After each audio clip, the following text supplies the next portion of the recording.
guys! Welcome to my MMing mini vlog. So for today's video ay may ganap tayo, pero syempre magkakape muna tayo. Ayan, aura-aura muna si ate girl kahit ang daming pimples. Haha!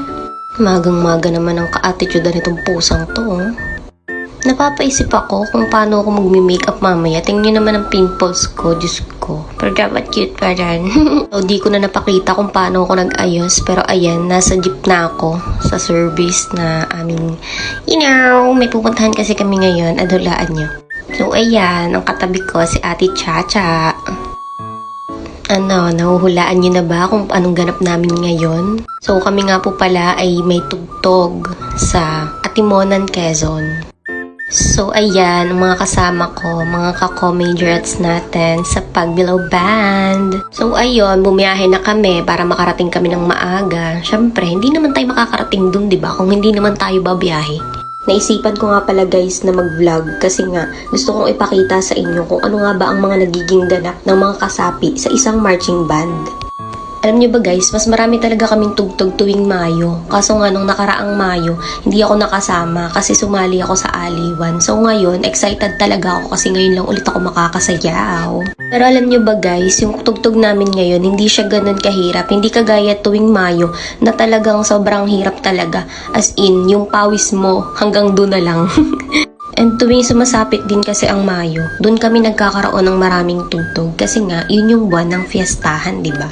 So, ayan guys, mapapansin nyo, sa jeep na kami nag-aayos, nagbibihis, and ganun talaga. Kailangan nung maging madiskarte pagdating sa mga ganitong bagay. So, ayan, retouch na lang si bakla kasi nakapag-makeup na naman ako kanina eh. And mas prefer ko din talaga na sa bahay na mag-makeup kasi hindi na ako mahahassle pagdating dyan.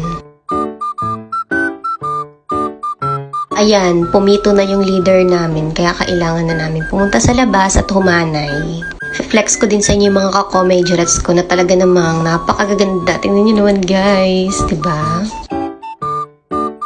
O, Pak, sino ka dyan?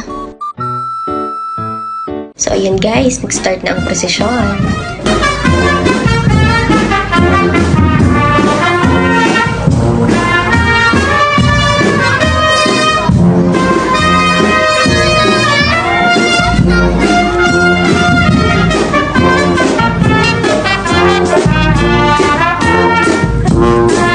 So, ayan, tapos na ang prosesyon. So, dito kami nag-stop over sa simbahan.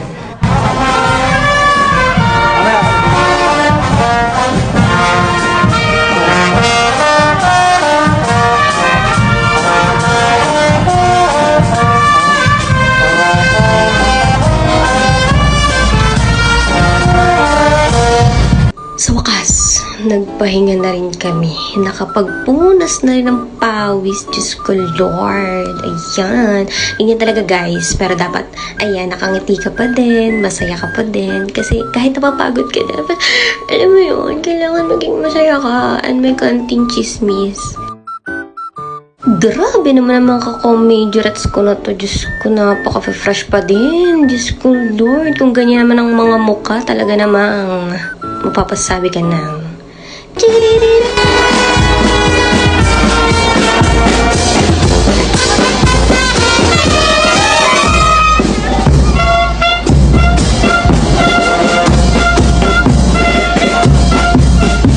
Okay, stand by while waiting for the food.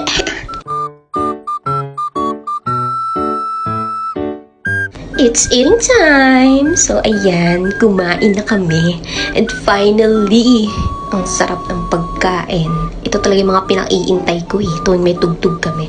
Then, chichikahin ka ng katabi mo. Mapapalingon ka niya. Mapapatawa ka ng ganyan. And lahat ng mga inipon mong chika ilalabas mo. Siyempre, matagal kang hindi nakasama sa tugtog, diba? So, ayan, tatawa ka ng ganyan. Diyos ko, lahat na gusto mong ikwento mo na. Ganyan kami, guys. Tuwing may tugtog, lagi kami nagchichikahan. Or ako lang yung madaldali.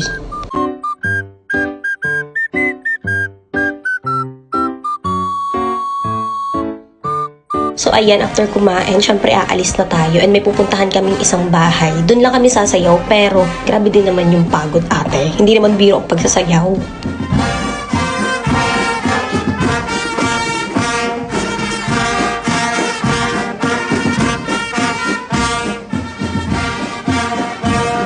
ayan, papakita ko sa inyo yung mga clip namin habang sumasayaw kami, guys. Yee!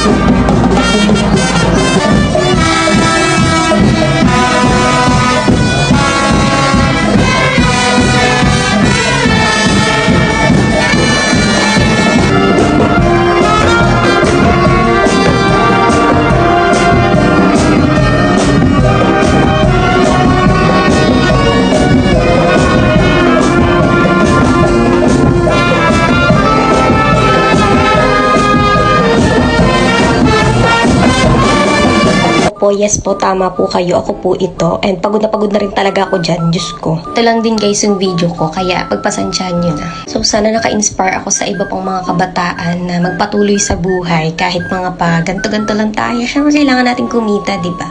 So ayan, thank you. Bye!